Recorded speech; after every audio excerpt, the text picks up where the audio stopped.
Alhamdulillah. Alhamdulillahi nahmaduhu wa nasta'inuhu wa nastaghfiruhu wa na'udhu billahi min shururi anfusina wa min sayyiati a'malina.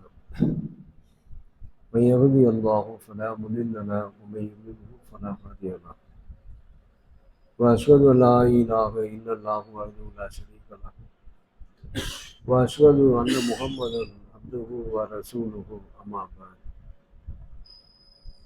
கண்ணியத்திற்குரிய எல்லாம் வல்ல அல்லாஹ்வின் நல்லடியார்களே, அல்லாஹ்வுடைய தூதர் நபிகள் நாயகம் ஸல்லல்லாஹு அலைஹி வஸல்லம் அவர்களின் மீதும் அவர்களுடைய சொல் செயல் அங்கீகாரம் ஏற்று தங்களுடைய வாழ்க்கையை அப்படியே அமைத்து கொண்ட சத்திய சஹாபாக்கள் மீதும் சஹாபி தோழர்கள் மீதும் அல்லாஹு ரப்புல் ஆலமீன் நம் மீது கடமையாக்கி இருக்கின்ற ஜுமாவை நிறைவேற்றுவதற்காக இங்கே குழுமி இருக்கும் ஆண்கள் பெண்கள் நம் அனைவரின் மீதும் அல்லாஹ்வுடைய சாந்தியும் சமாதானமும் என்றென்றும் நின்று நிலவட்டுமாக.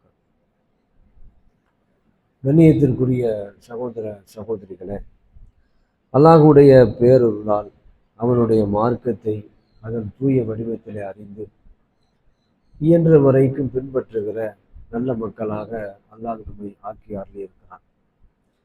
அல்லாஹுவையும் அவனுடைய தூதரையும் நம்பிக்கை கொண்டிருக்கக்கூடிய நாம் தூதரின் வழியில் நம்முடைய வாழ்வியலை அமைத்து இம்மையிலும் மறுமையிலும் வெற்றி பெறக்கூடிய மக்களாக ஆக வேண்டும். கண்ணியத்திற்குரிய சகோதர சகோதரிகளே,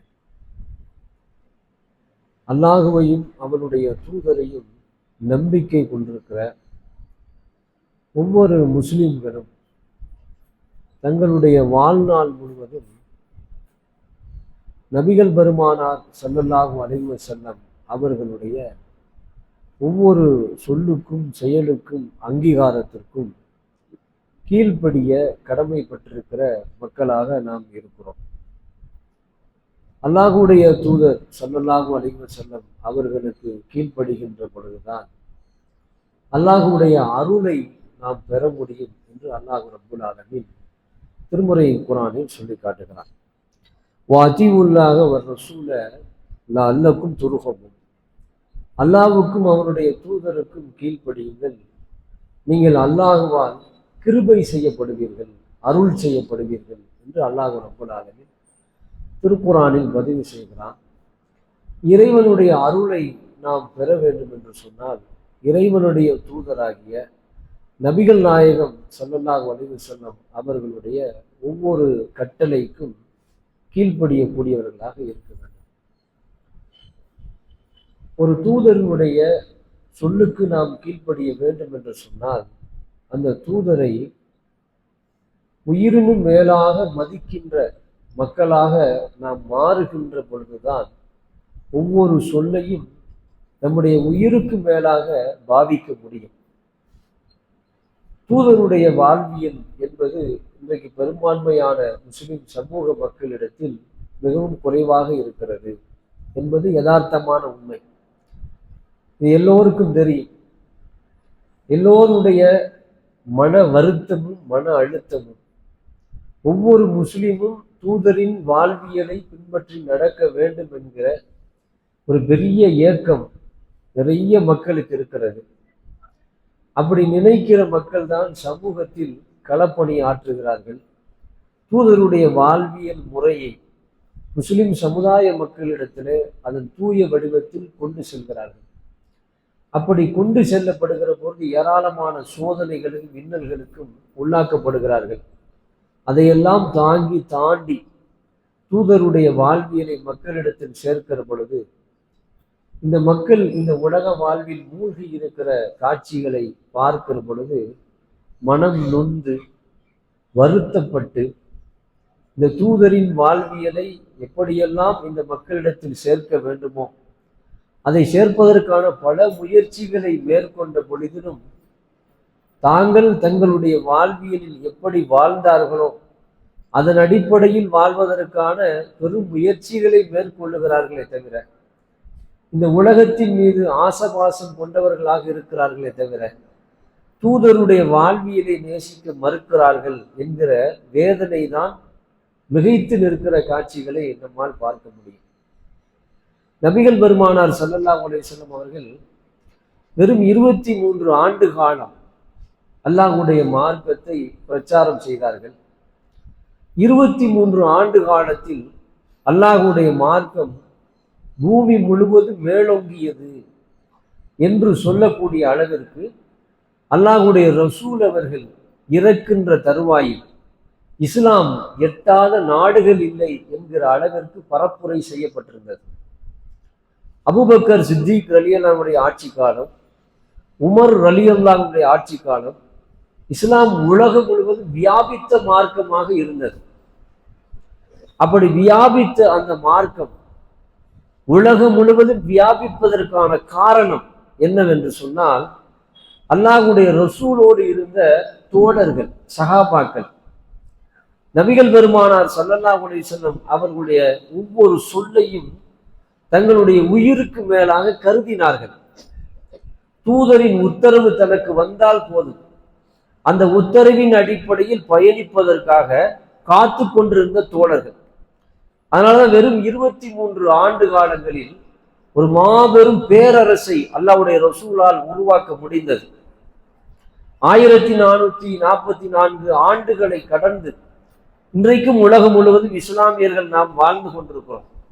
இஸ்லாமியர்களுக்கு மத்தியிலேயே இஸ்லாத்தை கொண்டு சேர்ப்பதற்கான ஒரு கடினமான சூழலை சந்தித்துக் கொண்டிருக்கிறோம். அல்லாஹ்வுடைய ரசூல் அவர்கள் இஸ்லாத்தை சேர்த்தார்கள்.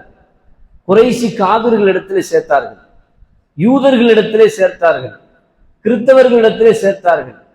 இஸ்லாத்தை ஏற்காத மக்கள் உலகம் முழுவதும் எங்கெல்லாம் இருக்கிறார்களோ, அவர்கள் ஆட்சி அதிகாரங்களில் இருந்த போதிலும் அவர்களிடத்தில் இஸ்லாத்தை கொண்டு சேர்த்தார்கள். 1400 ஆண்டுகளை கடந்தும் இஸ்லாமியர்களிடத்திலே இஸ்லாத்தை சேர்ப்பதற்கு ஒரு பெரும் சிரமத்தை மேற்கொள்ள வேண்டி இருக்கிறது என்று சொன்னால், இஸ்லாமிய சமுதாயம் தூதரின் வழியிலிருந்து தடம் புரண்டு தங்களுடைய வாழ்வியலை எவ்வாறு அமைத்திருக்கிறது என்பதற்கு நம்முடைய செயல்களே யதார்த்தமான நடைமுறை உண்மை. அல்லாஹ்வுடைய ரசூல் அவர்கள் ஒரு பேர் ஆட்சியை உருவாக்க முடிந்தது அப்படின்னு சொன்னா, அந்த தோழர்கள் தூதரின் சொல்லை அவ்வளவு உயிராக மதித்தார்கள். நீங்கள் வரலாறுகளை படித்து பாருங்கள்.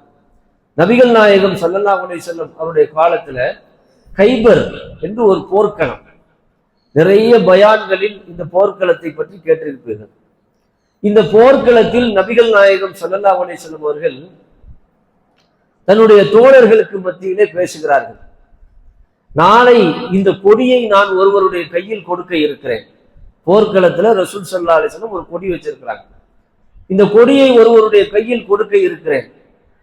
அல்லாஹ் ரப்புல் ஆலமீன் அவரை நேசிக்கிறான், அவர் அல்லாஹ்வை நேசிக்கிறார், அல்லாஹ் அவரை நேசிக்கிறான் என்று அல்லாஹ்வுடைய ரசூல் அவர்கள் சொல்லிவிட்டு, அவரின் மூலமாக அல்லாஹ் ரப்புல் ஆலமீன் இந்த போர்க்களத்தில் ஒரு மாபெரும் வெற்றியை வைத்திருக்கிறான் என்று அல்லாஹ்வுடைய ரசூல் அவர்கள் சொல்லுகிறார்கள். சொன்ன மாத்திரத்தில் அந்த இரவு முழுவதும் சஹாபாக்கள் யாருமே தூங்கல.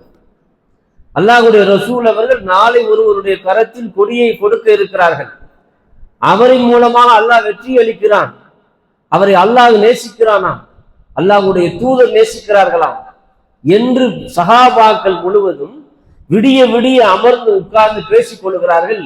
அது நாம இருக்க மாட்டோமா என்று. உமர் ரலியல்லாஹு அவர்கள் சொல்லுகிறார்கள், ஒரு நாளும் நான் தலைமை பொறுப்புக்கு ஆசைப்பட்டதே கிடையாது, ஒரு நாளும் தலைமை பொறுப்புக்கு நான் ஆசைப்பட்டதே கிடையாது. மறுநாள் அல்லாஹ்வுடைய தூதருடைய அந்த சபையில் நான் அமர்ந்திருக்கிற பொழுது அல்லாஹ்வுடைய ரசூல் அவர்கள் நம்மை அழைக்க மாட்டார்களா என்று நான் என்னுடைய தலையை இப்படி எட்டி எட்டி காட்டிக் கொண்டே இருந்தேன். நபிகள் நாயகம் ஸல்லல்லாஹு அலைஹி வஸல்லம் அவர்கள் அலி எங்கே அப்படின்னு கூப்பிடுறாங்க. அவர் கண்வலியின் காரணமாக வீட்டிலே இருக்கிறார் அப்படின்னு சொன்ன உடனே அவரை அழைத்து வாருங்கள் என்று அல்லாஹ்வுடைய ரசூல் அவர்கள் சொல்லுகிறார்கள். அலி ரலியல்லாஹு அவர்கள் வருகிறார், தன்னுடைய உமிழ் நீரை எடுத்து அவருடைய கண்களில் எப்படி தடவி விடுகிறார்கள், கண்வலி குணமாகிறது. நபிகள் நாயகம் ஸல்லல்லாஹு அலைஹி வஸல்லம் அவர்கள் அந்த கொடியை கரத்திலே கொடுக்கிறார்கள். திரும்பி பார்க்காமல் போங்கள், அல்லாஹ் வெற்றி அளிப்பான் அப்படிங்கிறார். இதா தூதருடைய உத்தரவு. போர்க்களத்தில் அல்லாஹ்வுடைய தூதருடைய உத்தரவு என்ன? திரும்பி பார்க்காமல் போங்கள் அப்படின்னாங்க. முஸ்லீம்ல வரக்கூடிய செய்தி. கொடியை வாங்கினாங்க, வாங்கின நிமிஷத்துல அப்படி டக்குன்னு திரும்பி நடந்துட்டாங்க. நடந்து போன அலி ரலியல்லாஹு அவர்கள் அங்கே போய் நிக்கிறாங்க. இந்த போர்க்களத்தில் நாம் எவ்வாறு நடந்து கொள்ள வேண்டும் என்று அல்லாஹ்வுடைய தூதரிடத்தில் கேட்கலையே, இப்ப கேட்கணுமே, என்ன பண்றது? அல்லாஹ்வுடைய தூதருடைய உத்தரவு என்ன?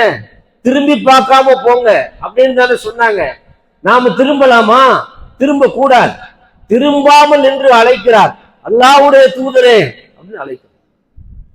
நான் இந்த போர்க்களத்தில் எவ்வாறு நடந்து கொள்ள வேண்டும் அப்படின்னு கேட்கிறார். அல்லாஹ் ஒருவன் தான் இறைவன் என்பதை அவர்கள் ஏற்கிற வரைக்கும், நான் அல்லாஹ்வுடைய தூதர் என்று அவர்கள் ஏற்கிற வரைக்கும் நீங்கள் போரிடுங்கள் சொல்றார். அப்படியே போனார். இதான் அல்லாஹ்வுடைய தூதருடைய சொல்லை உயிருக்கு மேலாக மதிப்பது. வரலாறு படிக்கும். நம்ம வரலாறுகளை படிச்சுட்டு எப்படி 23 ஆண்டு காலத்தில் அல்லாஹ்வுடைய ரசூல் அவர்களால் ஒரு பேரரசை உருவாக்க முடிந்தது.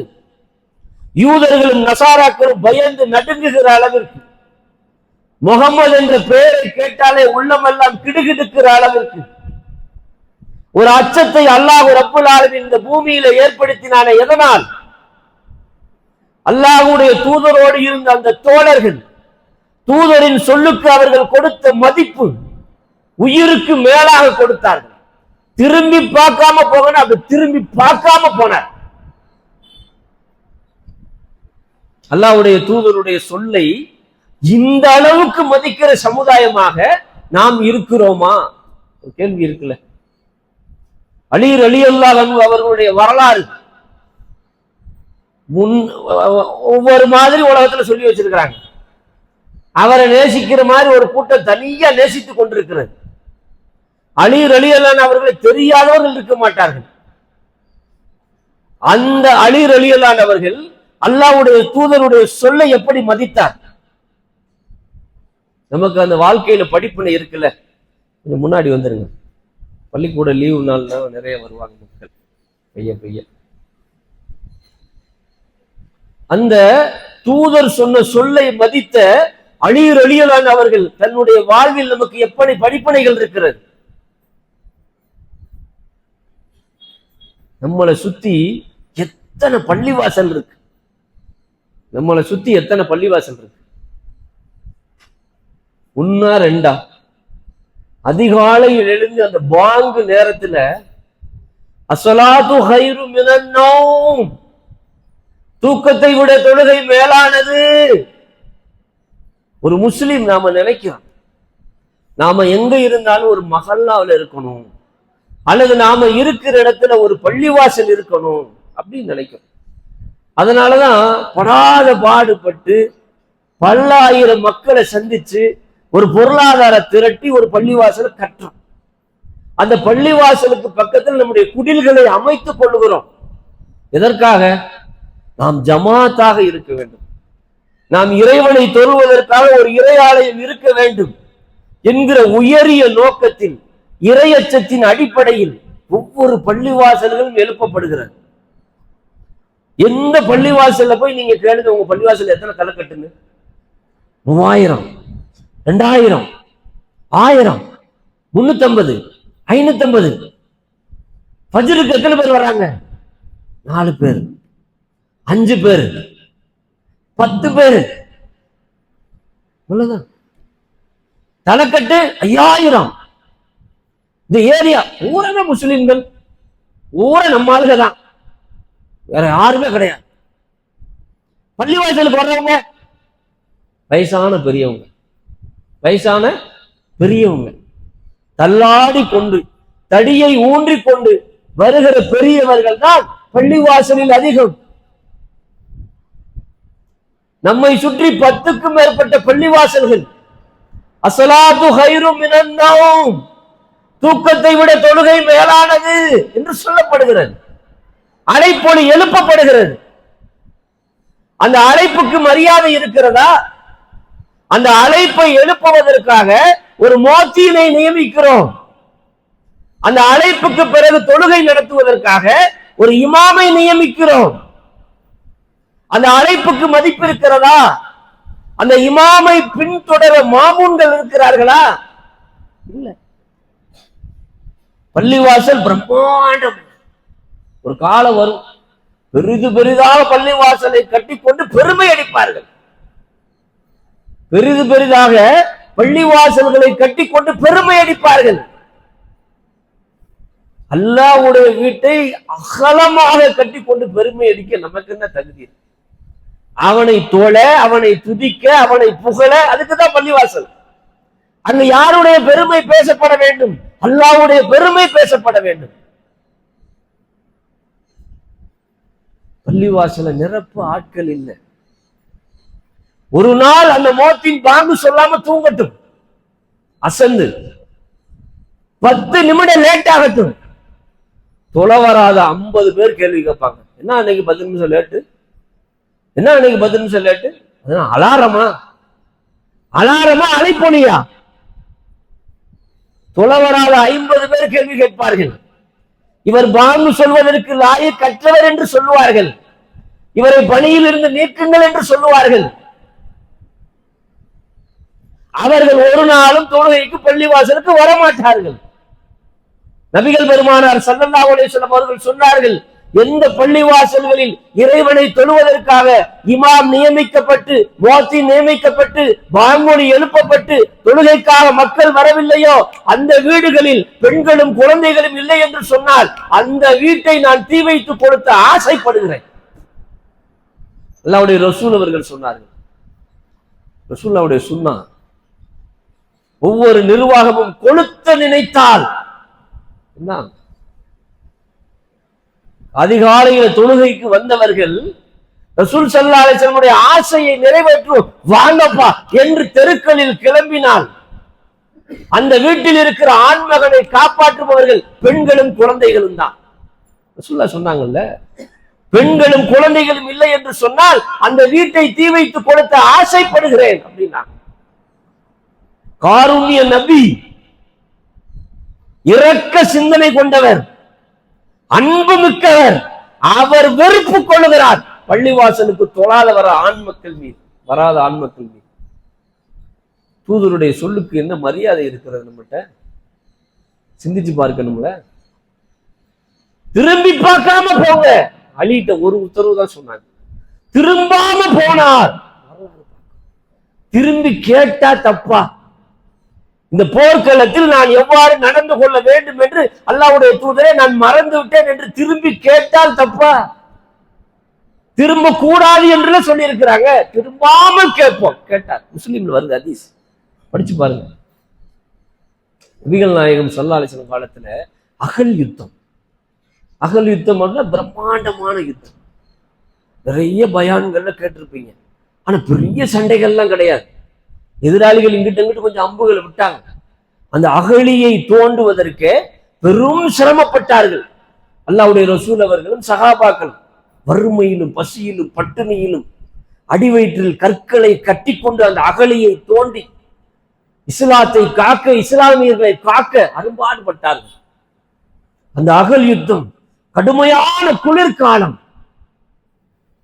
அந்த மண்ணுக்கு போனவங்களுக்கு தெரியும், சவுதி அரேபியா அங்கிட்டு போனவங்களுக்கு தெரியும். குளிர் அடிச்சாலும் பயங்கரமா அடிக்கும், வெயில் அடிச்சாலும் பயங்கரமா அடிக்கும். அப்படி கடுமையான குளிர். இந்த மாதிரி பிற்காலத்தில் உள்ள மக்கள் அப்படி ஒண்ணா உட்கார்ந்து பேசிக்கிட்டு இருக்காங்க ஒரு இடத்துல. ஹுதைபா ரலியல்லாஹு அன்ஹு சஹாபி அங்க தள்ளி உட்கார்ந்து இருக்கிறார். அப்ப இவங்க எல்லாம் பேசுறாங்க. கொஞ்சம் ஈர்ப்பு மார்க்கத்துல. நம்ம எல்லாம் ரசூல்லா காலத்துல பிறந்திருந்தா ரசூல்லா கூட சேர்ந்து நம்ம எல்லாம் போர் செஞ்சிருக்கலாம், எதிரிகளை எல்லாம் பூரா விரட்டி இது பண்ணியிருக்கலாம், அல்லாஹ்வுடைய பாதையில நிறைய தியாகம் பண்ணியிருக்கலாம் அப்படின்னு பேசுறாங்க. பேசும்போது அந்த பக்கம் உட்கார்ந்த ஹுதைபா அவர் நீங்க போர் பண்ணியிருப்பீங்க, சண்டை போட்டிருப்பீங்க, அல்லாஹ்வுடைய பாதையில போயிருப்பீங்க அப்படின்ட்டு அகல் யுத்தத்துல நடந்த ஒரு நிகழ்வை சொல்றார். நாங்கள் இப்படிதான் அகல் போர் நடக்கின்ற பொழுது கடுமையான குளிரின் காரணமாக 50 பேர் நாங்கள் ஒரு இடத்தில் ஒருவராக நெருக்கி அமர்ந்து கொண்டிருந்தோம். மனிதனுடைய அந்த வெக்கைக்காக நெருக்கி அமர்ந்து கொண்டிருந்தோம். நபிகள் நாயகம் ஸல்லல்லாஹு அலைஹி வஸல்லம் அவர்கள் எங்களிடத்தில் வந்தார்கள். யார் எதிராளிகளை பற்றி உளவறிந்து விட்டு வந்து என்னிடத்தில் தகவல் சொல்லுகிறாராம். அவர் மறுமை நாளில் என்னோடு இப்படி இருப்பார் அப்படின்னு நாங்க ரசூல் ஸல்லல்லாஹு அலைஹி வஸல்லம் மறுமை நாள்ல என்னோடு இப்படி இருப்பார் அப்படின்னு சொன்னாங்க. நாங்கள் யாருமே சத்தம் காட்டல. எவ்வளவு பெரிய பாக்கியம். ரசூல்லா கூட நம்ம இப்படி இருப்பீங்க அப்படின்னு ரசூல்லா சொல்றாங்க. அந்த கடுமையான குளிரின் காரணமாக எங்களால் வெளிக்கிளம்ப தோணல. நாங்கள் அப்படியே அமர்ந்திருக்கோம். ஒரு பதில்னு சொல்லல. ரசூல்லா திரும்ப கேட்கிறாங்க, யார் எதிராளிகளை பற்றி என்னிடத்தில் உளவறிந்து விட்டு வந்து சொல்லுகிறார்களோ அவர்கள் என்னோடு இப்படி இருப்பார்கள் அப்படின்னா அப்பவும் நாங்க அமைதி காத்தோம். ரசூல்லா மூன்றாவது முறை கேட்கிறார்கள், யார் எதிராளிகளை பற்றி என்னிடத்தில் உளவறிந்து விட்டு வந்து சொல்லுகிறார்களோ அவர்கள் என்னோடு இப்படி இருப்பார்கள் அப்படின்னாங்க. ஒரு சத்தத்தை காணா. தலைவர் அவருக்கான அதிகாரத்தை எடுத்தார். ஹுதைபா அப்படின்னாங்க. எந்த சின்னார் அல்லாஹ்வுடைய தூதரே இதோ கீழ்ப்படிந்தேன் அப்படின்னு. போங்க, எதிராளிகளை பற்றி உளவறிந்து விட்டு வாருங்கள். ரசூலுல்லாஹ்வுடைய கட்டளை, என்னை பற்றி வெளிப்படைய செய்து விடாதீர்கள். இதுதான் ஆர்டர். உளவறியலும் அது செயல், வரலாறு. அல்லாஹ்வுடைய தூதருடைய கட்டளை, என்னை பற்றி வெளிப்படைய செய்து விடாதீர்கள். அதான் ஆர்டர். கிளம்பினார். அவர் சொல்லுகிறார், இந்த கடும் குளிரும் கூட நான் சூரியனுடைய வெப்பத்தில் நடப்பதை போன்று இருந்தது. தலைவரின் ஆர்டர். சுப்ஹானல்லாஹ். இன்னைக்கு தலைவர் ஆர்டர் போட்டா அவ்வளவுதான். இந்த ஆளுக்கு வேற வேலை இல்லை, எப்ப பார்த்தாலும் ஏதாவது ஒரு வேலை சொல்லிக்கிட்டே இருப்பாரு அப்படின்னு. அவ்வளவுதான். இன்றைக்கு தலைமைக்குள்ள மரியாதை, தலைமைக்குள்ள மதிப்பு, தூதரின் உத்தரவு. உதைபா போங்க, சூரியனின் வெப்பத்தை போன்று இருந்தது எனக்கு அப்படிங்கிறார். நடந்து போறார். அபு சுஃபியானுடைய தலைமையில் ஒரு படை அப்படி நெருப்பை வளர்த்து கொண்டு குளிர் காய்ந்து கொண்டிருக்கிறது. அபு சுஃபியான் தான் படையினுடைய தளபதி. அந்த குளிரின் காரணமாக அவனுடைய கவச ஆடையை கலட்டி அந்த நெருப்பை வளர்த்து தன்னுடைய முதுகை அப்படி காட்டிக் கொண்டிருக்கிறார். மரத்துக்கு பின்னால் ஹுதைபா நிற்கிறார். இதுதான் சரியான தருணம். ஹுதைபாவை அடித்தால் செத்தால் போர் முடிந்தது. ஹுதைபா நினைக்கிறார், அபு சுஃபியானை அடித்தால் போர் முடிந்தது. வில்லிலே அம்பை எடுக்கிறார், பூட்டுகிறார், அடிச்சிரோம் நினைக்கிறார். தூதரின் சொல் நினைவுக்கு வருகிறது, எதிராளிகளிடத்தில் என்னை பற்றி வெளிப்படை செய்து விடாதே. அப்படியே அம்புக்குட்டிலே அம்பை போட்டார், வில்லை தோளிலே போட்டார். சத்தமில்லாமல் திரும்பி வந்தார். உளவு பார்த்து அல்லாஹ்வுடைய ரசூலிடத்திலே உளவு செய்தி சொல்லுகிறார். தூதர் அவர்கள் அப்படியே அவருடைய போர்வையில் அரவணைத்து அப்படி படுக்க வைக்கிறாங்க. படுத்து தூங்கிறாரு. காலையில் உதைபா எந்திரி அப்படின்னு உசுப்புறாங்க. ரசூலுல்லாஹ் ஒரு சொல்லுதாங்க. தூதரின் சொல்லை உயிருக்கு மேலாக மதிக்கும் பொழுதுதான் 23 ஆண்டு காலங்களில் ஒரு பேரரசை உருவாக்க முடிந்தது. காலத்திற்கும் நசுக்கப்பட்ட சமுதாயம், ஒடுக்கப்பட்ட சமுதாயம், அடக்குமுறைக்கு உள்ளாக்கப்பட்ட சமுதாயம், இதானே நம்ம பேரு. சிறுபான்மை சமுதாயம், யாரையாவது கெஞ்சி கூத்தாடி வாழ்க்கை நடத்துற சமுதாயம் தானே. ஒரு பேராட்சியை ஆள வேண்டிய ஒரு சமுதாயம் தூதரின் வழித்தடத்திலிருந்து தடப்புரண்டு போனதால் தரிகட்டு கிடக்கிறது. சுய பரிசோதனை செய்து பாருங்கள், சிந்தித்து பாருங்கள், வரலாறுகளை படியுங்கள். தூதரின் வார்த்தையும் வரலாறு நமக்கு என்ன சொல்லுகிறது என்பதை கவனியுங்கள். முன்னாடி வாங்க, தொழுகிற சகோதரன் சப்பு நிற்கும் போது கரெக்டாக ஒரு சொல்லுதான். தூதருக்கு கீழ்ப்படிதல் அப்படிங்கிறது குர்ஆன் அடிப்படையில் வருகிற நபிமொழிகள், நம்முடைய வாழ்வியல். இஸ்லாம் நம்முடைய வாழ்வியல். துல்ஹஜ் மாதம் வரப்போகுதுல, துல்ஹஜ் மாதத்தினுடைய சிறப்பு என்ன? துல்ஹஜ் மாதத்தினுடைய பெரும் சிறப்பு, ஒரு யூதன் வந்து உமர் ரலியல்லாஹு சொல்லுகிறான். ஒரு யூதன், உமர் அவர்களே, அமீருல் மூமினின் அவர்களே, உங்களுக்கு அருளப்பட்ட ஒரு திருக்குர்ஆனுடைய வசனம் எங்களுக்கு அருளப்பட்டிருந்தால் அந்த நாளை நாங்கள் பெருநாளாக கொண்டாடுவோம் அப்படின்னு சொன்னான் ஒரு யூதன். உமர் ரலியல்லாஹு அவர்கள் சொன்னார்கள், அது எந்த வசனம் என்பதை நான் அறிவேன் அப்படின்னாங்க. அல் யௌம அக்மல்து லக்கும் தீனக்கும் வ அத்மன்து அலைக்கும் நிஅமதி வ ரலீது லக்குமுல் இஸ்லாம தீனா. நபிகள் பெருமானார் ஸல்லல்லாஹு அலைஹி வஸல்லம் அவர்கள் செய்த ஹஜ்ஜத்துல் விதா, இறுதி ஹஜ், அல்லாஹ் ரப்புல் ஆலமீன் இறக்கி அருளிய இறுதி வசனம், இன்றைய தினம் இந்த மார்க்கத்தை நான் முழுமைப்படுத்தி விட்டேன், என் அருளை பூர்த்தியாக்கி விட்டேன், நீங்கள் வாழ்வதற்கு இசைவாக நான் இஸ்லாத்தை தேர்ந்தெடுத்துள்ளேன். ரப்புல் ஆலமீன் இறக்கிய வசனம். யூதன் சொன்னான், இந்த வசனம் எங்களுக்கு அருளப்பட்டிருந்தால் அந்த நாளை நாங்கள் பெருநாளாக கொண்டாடி இருப்போம். ஏன்? அவனுக்கு அருளப்பட்டால் முஹம்மது என்கிற தூதரே வந்திருக்க மாட்டார். ஒரு யூதன் திருக்குர்ஆனுடைய வாழ்வியலை புரிந்து கொள்கிறான். முகம்மதை நம்பிக்கை கொண்ட நாம் நம்முடைய வாழ்வியல் இஸ்லாம் தான் என்பதை புரிந்து கொள்ளாமல் இருப்பதுதான் ஆச்சரியம். ஆச்சரியம். அடிக்கிறான், உதைக்கிறான், மிதிக்கிறான், கொல்றான். ஒரு ஆலிம்சா ரயில்ல போக முடியல. ஒரு ஆலிம்சா ரயில்ல போக முடியல. உன் பேர் என்னன்னு கேட்கிறான். 10 பேர் சேர்ந்து அடிச்சு கொன்றான். அவ்வளவு கோலையா ஒரு முஸ்லிம்? ஒரு முஸ்லிம் அவ்வளவு கோலையா? உலகத்துல பாக்குறவங்க வரலாறு. முந்தா நாள் 3 நாளைக்கு முன்னாடி, போன வாரத்துல 26 பேர் இதுல 4 மாசத்துல 16 பேர் முஸ்லிம்கள் அநியாயமாக அடித்து கொலை செய்யப்பட்டிருக்கிறார்கள். கூட்டாக சேர்ந்து அடித்து கொலை செய்யப்பட்டிருக்கிறார்கள். ஏன் முஸ்லிம்களுக்கு நீதி கிடைக்காதா? தன்னுடைய வாழ்வியலை புரிந்து கொள்ளுகிற பொழுதுதான் ஒவ்வொரு முஸ்லிமும் தனி மனித வீரனாக மாறுகிறான்.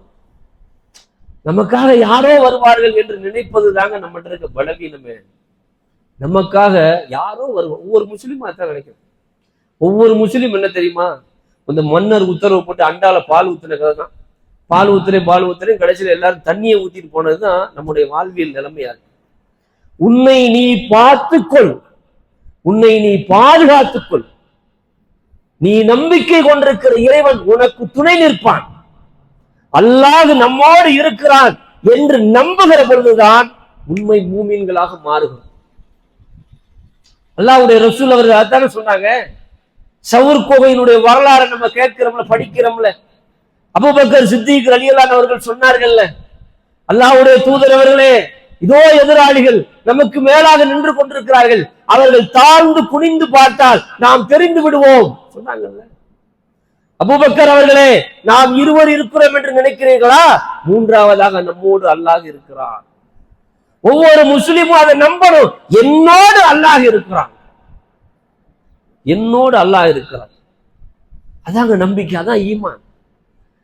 தனித்து ஒருவன் பயணிப்பதில் பயமற்ற ஒரு வாழ்வை வாழ வேண்டும் என்று சொன்னால் என்னோடு அல்லாஹ் இருக்கிறான் என்று நான் நம்ப வேண்டும். நம்பினார்கள் சஹாபாக்கள். அதனால தூதரின் சொல்லை உயிராக மதித்தார். ரசூல் ஸல்லல்லாஹு அலைஹி வஸல்லம் வந்து அலி ரலியல்லாஹு இன்னொரு உத்தரவு போடுறாங்க.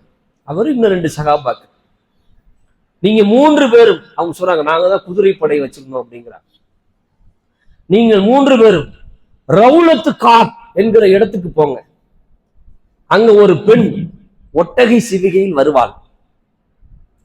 அவளிடத்தில் ஒரு கடிதம் இருக்கும், அதை வாங்கிட்டு வாங்க ரசூலுல்லாஹ் சொல்றாங்க. இவங்க 3 பேரும் குதிரை எடுத்துட்டு பறக்குறாங்க. ரவுலத்து காத் அப்படிங்கிற இடத்திற்கு பறக்குறாங்க. பறந்து போய் அந்த எல்லையில் அங்க நின்றா ஒட்டகை சிவையில ஒரு பொம்பளை வர்றான். அவன் வழியை நிப்பாட்டி, போன்ற ஒரு கடிதம் இருக்கான், அல்லாஹ்வுடைய ரசூல் அவங்க சொன்னாங்க குடு. கடிதம் இருக்குன்னு சொன்னது அல்லாஹ்வுடைய தூதரவர்கள், கடிதம் இருக்குன்னு சொன்னது அல்லாஹ்வுடைய தூதரவர்கள். அதை சஹாபாக்கள் பார்க்கல, சொன்னவங்க அல்லாஹ்வுடைய ரசூல். போனாங்க, நின்றாங்க, போன்ற ஒரு கடிதம் இருக்கான் கொடுனாங்க. என்ற ஒண்ணுமே இல்லை, நீங்க நல்ல சோதனை போட்டுக்கலாம் அப்படின்னு அந்த பொம்பளை ஒட்டகத்தை சோதனை போடுறாங்க, அந்த பெண்ணை சோதனை போடுறாங்க. கடிதம் கையில கிடைக்கலையே, என்ன செய்யறது, சரி திரும்பி போயிடுவோம். போனாங்களா? சொன்னது யார்? அல்லாஹ்வுடைய ரசூல். சொன்னது அல்லாஹ்வுடைய ரசூல். நாங்க சோதனை போட்டு கிடைக்கல, ஆனா கடிதம் ஒன்று இருக்கு, மரியாதை அந்த கடிதத்தை எடுத்து கொடுக்கலன்னா உன் ஆடையை களைந்துரும் அப்படின்ட்டாங்கல்ல. டக்குன்னு பின்னாடி இருந்து சடை வந்து முன்னாடி விழுந்து சடைக்குள்ள இருந்து கடிதம் வெளியே வந்துச்சு. ரசூலுல்லாஹ்வுடைய வார்த்தையில எவ்வளவு பெரிய நம்பிக்கை. சோதனை எல்லாம் போட்டாச்சு, கிடைக்கல. கிடைக்கலன்றதுக்காண்டி திரும்பி போக முடியுமா?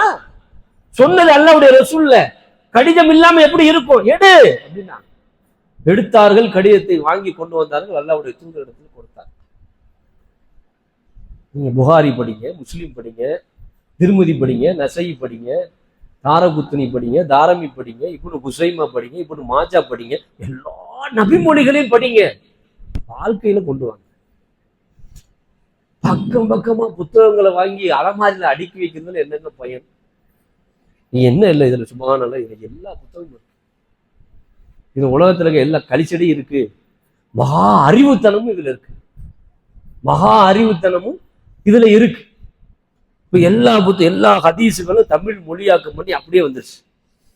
மொத்தமா எந்த ஹதீஸ்கள் எல்லாம் நம்ம பார்க்க முடியாத நபிமொழிகள் காலத்துல கடந்துச்சோ அதெல்லாம் மொழியாக்கம் செய்யப்பட்டு தமிழ் குரான் அப்படின்னு ஒரு சாப்ட்வேர்ல உள்ள போனீங்கன்னா 25 நபிமொழி தொகுப்புகள் அப்படியே இருக்கு உள்ள பூரா, எல்லா புத்தகமும் இருக்கு. ஆனா நம்ம கிட்ட புகாரி மொழிபெயர்த்து வந்து கிட்டத்தட்ட இப்ப 25-30 வருஷத்துக்கு மேலாச்சு. 7 வால்யூமா இருந்துச்சு, இப்ப 5 வால்யூம் ஆயிடுச்சு. யாரும் முழுசா படிக்கல. ஆனா எல்லா மர்கஸுகள்லையும் புகாரி, முஸ்லிம், இப்னு கசீர் எல்லாமே இருக்கு, அடிக்கி இருக்கு. அழகு சாதன பொருட்களாக நூல்கள் மாறிவிட்டன, அறிவை வளர்ப்பதற்கான ஆயுதமாக அது மாறவில்லை. அது அழகு சாதன பொருட்கள் அல்ல, அறிவை வளர்ப்பதற்கான ஆயுதம், வாழ்வியலை வளமூட்டுகிற ஒரு வளமிக்க ஒரு நூல். அதை நாம படிக்கணும்ல. குரான் ஆரம்ப காலத்துல தௌஹீத் பிரச்சாரம் பண்ணும்போது குரானை யாரும் படிக்க மாட்டேன் என்கிறார்கள், குரானை அலமாரிகளிலே சுருட்டி வைத்திருக்கிறார்கள் அப்படின்னு சொன்னோம். நம்ம பாக்கெட்ல வச்சிருக்கோம் குரான். இதுல எல்லா குரான் எத்தனை வகையான மொழிபெயர்ப்பு இருக்கு? கிட்டத்தட்ட 10 வகையான மொழிபெயர்ப்பு குரான் இதுல இருக்கு.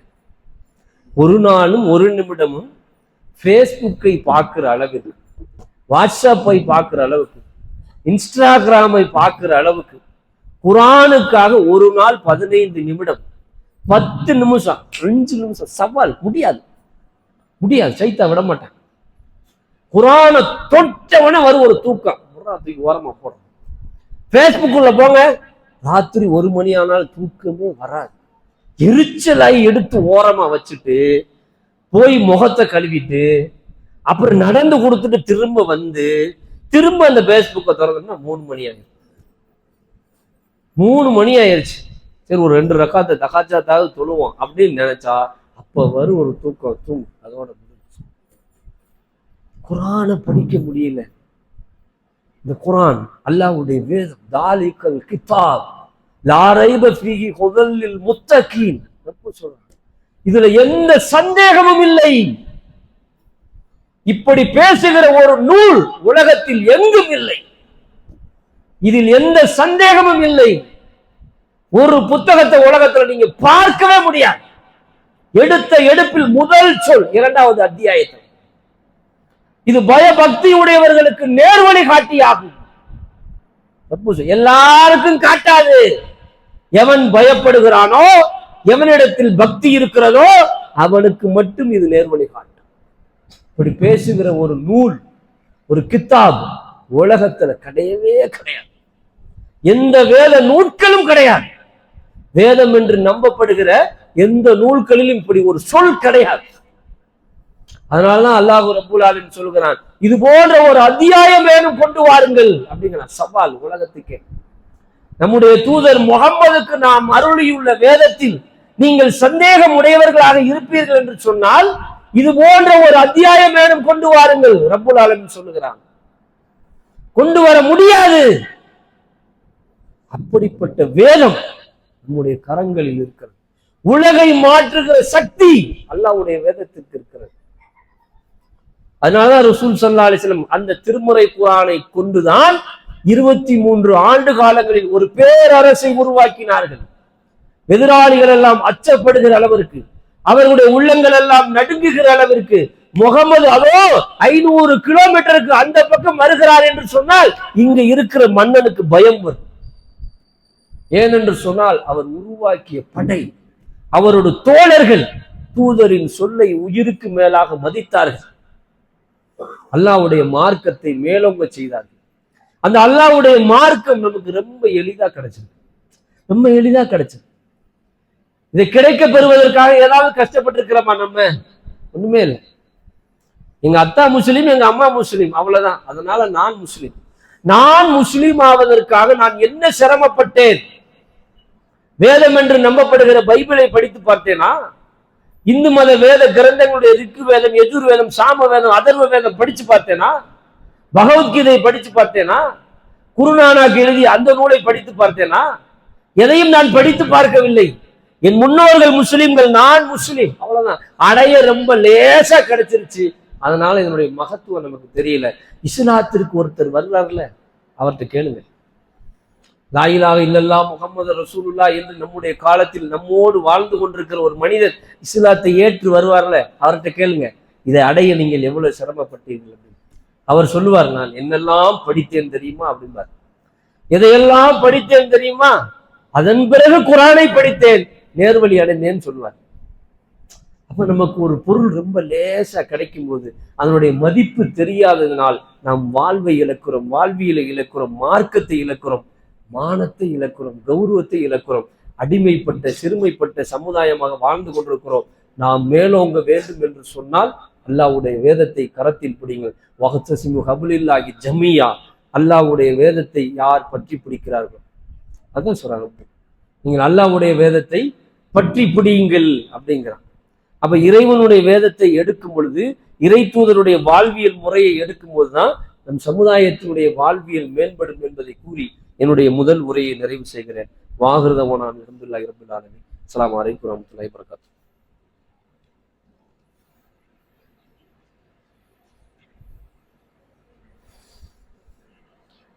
அல்ஹம்துலில்லாஹ். கண்ணியத்திற்குரிய எல்லாம் வல்ல அல்லாஹ்வின் நல்லடியார்களே, அல்லாஹ்வுடைய பேரருளால் அவருடைய மார்க்கத்தை அதன் தூய வடிவத்திலே அறிந்து இயன்ற வரைக்கும் பின்பற்றுகிற நல்ல மக்களாக அல்லாஹ் ரப்புல் ஆலமீன் உங்களையும் நம்மையும் ஆக்கி அருளியிருக்கிறார். அல்லாஹ்வுடைய பெரும் கிருபையினால் புனித மாதமாகிய துல்ஹஜ் மாதத்தை எதிர்நோக்கியவர்களாக இருக்கிறோம். இந்த துல்ஹஜ் மாதம் குறித்து ரசூல் ஸல்லல்லாஹு அலைஹி வஸல்லம் அவர்கள் சொல்லுகிற பொழுது, ஏனைய மாதங்களை விட இந்த மாதத்தில் செய்கிற அமல்களுக்கு அளப்பரிய கூலி இருக்கிறது அப்படின்னு ரசூலுல்லாஹ் சொன்னாங்க. சஹாபாக்கள் கேட்டாங்க, ஜிஹாது செய்வதை விடவா, அல்லாஹ்வுடைய பாதையில ஜிஹாது செய்வதை விடவா அப்படின்னு கேட்டாங்க. ஆம் அப்படின்னாங்க. ஆனா எவர் ஒருவர் தன்னுடைய செல்வத்தை எடுத்துக்கொண்டு தன் உயிரை கொண்டு அல்லாஹ்வுடைய பாதையில் போருக்கு சென்று செல்வத்தையும் திரும்ப கொண்டு வராம உயிரோடும் திரும்ப வராம இறந்து போகிறாரோ அவரை தவிர அப்படின்னாங்க. ஷஹீத், ஷஹீதுக்கு இருக்கிற அந்தஸ்து வேற எதுக்குமே கிடையாது. ஆனா அதற்கு நெருக்கமான நன்மை எதுக்கு இருக்குன்னா, துல்ஹஜ் மாதத்துடைய 10 நாட்கள் நீங்க செய்யக்கூடிய ஒவ்வொரு இபாதத்துகளுக்கும் இருக்கு அப்படின்னு சொல்லி நபிகள் நாயகம் ஸல்லல்லாஹு அலைஹி வஸல்லம் சொன்னாங்க. இது துல்ஹஜ் மாதத்துடைய சிறப்பு. இன்னொரு அறிவிப்பு என்னன்னு கேட்டா, நம்ம எல்லாமே ஒரு விஷயத்த முடிவு செஞ்சிடறோம்.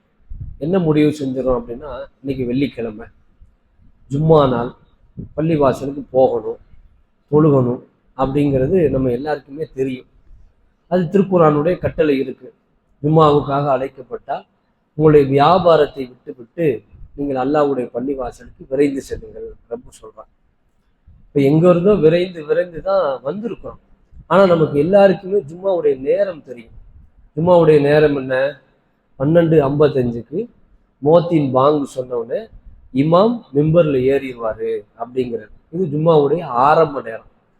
அதுக்கு முன்னாடி வர்றவங்களுக்கு சில நன்மை இருக்கு. ஒட்டகத்தை குர்பானி கொடுத்த நன்மை, மாடு குர்பானி கொடுத்த நன்மை, ஆடு குர்பானி கொடுத்த நன்மை, கோழி குர்பானி கொடுத்த நன்மை, முட்டை குர்பானி கொடுத்த நன்மை. இதெல்லாம் ஒவ்வொருத்தரா யார் முதல்ல 2வது 3வது 4வது வர்றாங்க அவங்களுக்குரிய நன்மை. நீங்க எல்லாமே இந்த ஊர்க்காரவங்க தான். கண்டிப்பா என்னைய மாதிரி மதுரையில இருந்து வந்திருக்க மாட்டீங்க. எல்லாமே இந்த ஊர்ல, இந்த ஏரியாவில், இந்த தெருவில் இங்கதான் இருப்பீங்க. மதுரையிலிருந்து வந்த நான் முதல்ல ஒட்டகத்தை அடிச்சிட்டேன். மதுரையிலிருந்து வந்த நான் ஒட்டகத்தை குர்பானி கொடுத்த நன்மையை நான் இங்கே அடைஞ்சிட்டேன். ஏன்னா நான் முதல்ல நுழைஞ்சேன், எனக்கு முன்னாடி மோத்திட்டு இருந்தாங்க, நான் உள்ள நுழைஞ்சிட்டேன், நான் அந்த நன்மையை அடைஞ்சிட்டேன். இதே ஊர்ல இங்கேயே சாப்பிட்டு உறங்கி தூங்கி எந்திரிச்ச நீங்க, நான் ஜும்மா உரையை முடிக்கிற வரைக்கும் நீங்க வந்துகிட்டே இருக்கிறீங்க. அப்பனா நன்மை இருக்கு. யார் ஜும்மாவுடைய ஒரு ரக்காத்தை அடைந்து கொள்கிறாரோ அவர் ஜும்மாவை அடைந்து விட்டார், நன்மை இருக்கு, ஜும்மாவை அடைஞ்ச நன்மை கிடைக்கும். இது கல்யாணத்துல நம்ம காட்ட முடியுமா? கல்யாணத்துல இமாம் எப்படா பாரக்கல்லாஹு பாரக்கலைக்கு ஒரு ஜமா பைனகுமா ஃபி கைர், இது மணமக்களுக்காக செய்யற துவா அப்படின்னு சொன்னோன்னே இந்த மணமகனுக்கு அப்புறம் வந்து துவா செஞ்சுக்கிறோம். முதல்ல பந்திக்கு போ, பந்திக்கு முந்து படைக்கு பிந்துன்னு பழமொழி சொல்லி வச்ச மாதிரி முதல்ல நேரம் ஓடி போய் முதல்ல சாப்பிட்றவருக்கு தான் எல்லாம் கிடைக்கும். தால்ச்சா கிடைக்கும், சிக்கன் கிடைக்கும், பிரியாணியில் கறி கிடைக்கும், சூடா சோறு கிடைக்கும், வெங்காயம் கிடைக்கும். 3 மணிக்கு ஒருத்தர் வர்றார் விருந்துக்கு, அவருக்கு என்ன கிடைக்கும்? வெறும் சோறு தான் இருக்கும். அது அடிப்பிடிச்ச சோறு தான் இருக்கும். இந்த ரெண்டுக்கு வித்தியாசம் இருக்கா? நீங்க முந்திக்கிறதுக்கும் பிந்திக்கிறதுக்கும் உள்ள வித்தியாசம் சாப்பாட்டுல தான் உதாரணம் காட்ட வேண்டியது. முன்னாடி வாங்க. இதுதான் அந்த பலஸ்தீனத்துல ஒரு அமைச்சர் சொன்னான், நான் பாராளுமன்றத்துல சொன்னேன், எப்போ இந்த முஸ்லீம்கள் ஃபஜ்ருக்கும் ஜும்மாவுக்கும் கரெக்டா வர்றாங்களோ அது வரைக்கும் இவங்களை நம்ம ஜெயிச்சுக்கிட்டே இருக்கலாம், அது வரைக்கும் இவங்களை நம்ம ஜெயிச்சுக்கிட்டே இருக்கலாம் அப்படின்னா, அதுக்கு அவங்க கரெக்டா வந்துட்டாங்கன்னா அவங்கள நம்ம ஒன்றும் செய்ய முடியாது. ஒரு பாராளுமன்றத்தில் ஒரு அமைச்சர் பேசினான். அப்போ அவனுக்கு தெரியுது நம்முடைய வலிமை எது அப்படிங்கிறது. அப்போ நம்ம வலிமை நாம உணரணும்னா நீங்க 12:55ங்கிறது 12:45க்குள்ள உள்ள வந்துருங்க. நான் முத ஜும்மா இங்கே ஆரம்பிக்கவும் அந்த 6 சின்ன பசங்க உட்காந்துருந்தாங்க. அல்லாவுடைய குருவில பாருங்க, வெளியே நிற்க இடம் இல்லாம சகோதரர்கள் பூரா அங்க நிற்கிறாங்க. இப்போ இதெல்லாம் முன்னாடி வந்தா எவ்வளவு நன்மை அடையுங்க. எல்லாத்துலையும் ஒரு இது வேணுங்க, எல்லாத்துக்கும் ஒரு விதிமுறை இருக்கு, ஒரு வரம்பு இருக்கு. வரம்புகளை கடக்கும் பொழுதுதான் நாம் பலவீனப்படுறோம். நீங்க வரம்புகளை கடக்கும், சிக்னல் போடும்போது நிக்கிறீங்கல்ல, சிகப்பு கலர் போடும்போது, அதெல்லாம் நான் நிக்க மாட்டேன்னு போங்க, சைட்ல ஒரு அடிச்சு தூக்கி போட்டு போயிருக்கேன். அப்புறம் 108 தான் எடுத்துட்டு போங்க. ஏன் இப்படி வேகமா டிஸ்க் பிரேக் அடிச்சு இப்படி வண்டி நிக்குது? வேகமா வந்தாலும் அந்த சிக்னல் கிரீன் மாறுறதுக்குள்ள அப்படி கடந்துடணும்னு நினைக்கும் போது அப்படி விரட்டி அடிச்சு நிக்குதுல, ரெட்டை போட்டோன்னே. எல்லாத்துக்கும் ஒரு விதி இருக்கு. விதிகளையும் வரம்புகளையும் கடக்கிற பொழுது நாம் பலவீனப்படுவோம். நமக்கு விதிக்கப்பட்ட விதி இறைவனுடைய வேதமாகிய திருமறை குரானும் நபிகளாருடைய பொன்மொழி. இந்த ஆழமா மனசுல வச்சுக்கிட்டு கரெக்ட் பண்ணுங்க, சரி பண்ணுங்க. நம்ம பிறரை சரி பண்ண வேணாம், நான் என்னை சரி செய்கிறேன், நான் என்னை சரி செய்கிறேன். நீங்கள் ஒவ்வொருவரும் உங்களை சரி செய்யுங்கள். சமுதாயம் ஆட்டோமேட்டிக்கா மொத்தமா சரியாகும். நீங்கள் சரியாக இருக்க வேண்டும் என்பது என்னுடைய நோக்கம் அல்ல, அது என்னுடைய உபதேசம். நான் சொல்லும் பொழுது நான் என்னை சரி செய்து கொள்கிறேன். நான் என்ன பார்க்கிறேன், இப்படி எல்லாம் பேசிட்டு நான் அதுல கொஞ்சம் மாத்தி இருந்தா நீங்க என்ன நினைப்பீங்க? வாய் தாண்டா காது வரைக்கும் கிளிங்க. ஆனா நடைமுறையில ஒண்ணும் இல்லை. எங்க ஊர்ல சொல்லுவாங்க, சொல்லு சொல்லுத்தான் செயல் சைத்தான் பாங்க. பேச்சு பூரா பவரா இருக்கும், ஆனா நடைமுறையில ஒன்றும் இருக்காது. காளி பெருங்காய டப்பா அப்படின்பாங்க. அது மாதிரி என்னை நான் சரி செய்யணும், உங்களை நீங்க சரி செய்யுங்க. ஒவ்வொரு வாரமும் ஜும்மா நடக்குது வெள்ளிக்கிழமை, ஒவ்வொரு வாரமும் இப்படியே வரணும்னு நினைக்காதீங்க. வாங்க, முதல் வரிசையை பிடிங்க, உட்காருங்க, குரான் எடுங்க, ஓதுங்க, படிங்க, அல்லாஹ்விடத்துல துவா செய்யுங்க அதிகமா. இந்த ஜும்மாவுடைய நாளில் துவா ஏற்கப்படுகிற நேரம் ஒண்ணு இருக்கு, துவா ஏற்கப்படுகிற நேரம் ஒண்ணு இருக்கு. அந்த நேரத்துல நீங்க துவா கேட்டு உங்க துவா அங்கீகரிக்கப்பட்டா அது அல்லாஹ்வுடைய அருள் இல்லையா? அப்ப அல்லாஹ்வுடைய அருளை கிருபையை பெறணும்னா அல்லாஹ்வுக்கும் அவனுடைய தூதருக்கும் கீழ்ப்படிய வேண்டும். அப்படிப்பட்ட நல்ல மக்களாக அல்லாஹ் ரப்புல் ஆலமீன் உங்களையும் நம்மையும் ஆக்கி அருள் புரிவானாக என்று கூறி என்னுடைய 2வது உரையை நிறைவு செய்கிறேன். வாஹிர் தஅவானா அல்ஹம்துலில்லாஹி ரப்பில் ஆலமீன். அஸ்ஸலாமு அலைக்கும் வரஹ்மத்துல்லாஹி.